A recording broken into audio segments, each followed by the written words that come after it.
అందరికీ నమస్కారం. ఆనంద యోగా సెంటర్ అని నేను ఒక సెంటర్ని ఓపెన్ చేశాను. ఇందులో చాలామంది సీనియర్లు, జూనియర్లు, పిల్లలు కూడా జాయిన్ అవుతున్నారు.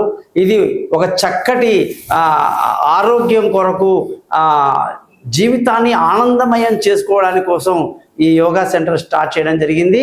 మనిషికి 5 కోశాలు ఉంటాయండి. అన్నమయ కోశము అంటే శరీరము, ప్రాణమయ కోశము అనేది ప్రాణము, మనోమయ కోశము అంటే మనసు గురించి, జ్ఞానమయ కోశము అంటే జ్ఞానాన్ని సంపాదించాలనేటువంటి విజ్ఞాన కోశం అంటారు. అలాగే ఆనందమయ కోశం అనేది అద్భుతంగా ఉంటుందండి. ఈ ఆనందమయ కోశంలోనే మనిషి జీవించాలి. ఈ ఆనందానికి డబ్బుతో పని లేదు. సంపూర్ణమైన ఆరోగ్యం ఉండాలి. ఉదయమే లేచి తెల్లవారుజాము నుంచి మనకు వీలు కుదిరినప్పుడంతా రోజు గంట సేపు యోగాసనాలు చేయాలి. యోగాసనాల్లో ఎంతోమంది మహానుభావులు మనకి ఎన్నెన్నో గొప్ప గొప్ప విషయాలు తెలియజేశారు.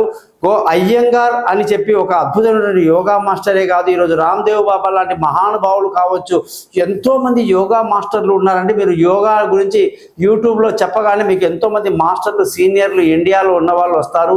వీళ్ళందరూ ఎన్నో విదేశాల్లో ఇవాళ ఆన్లైన్లో, కొందరు డైరెక్ట్గా విదేశాల్లోనే వెళ్ళి స్థిరపడి బాగా పేరు ప్రఖ్యాతులు సంపాదించారండి. ఆనంద యోగా ఏం చెప్తుందంటే సంపూర్ణమైన ఆనందాన్ని కలిగి ఉండండి. రోజు ఉదయమే లేచి ఆసనాలు వేయండి. దగ్గరుండి నేను మీకు అన్ని నేర్పిస్తానని తెలియజేస్తూ నమస్కారం. గోపాలయ్య గారు.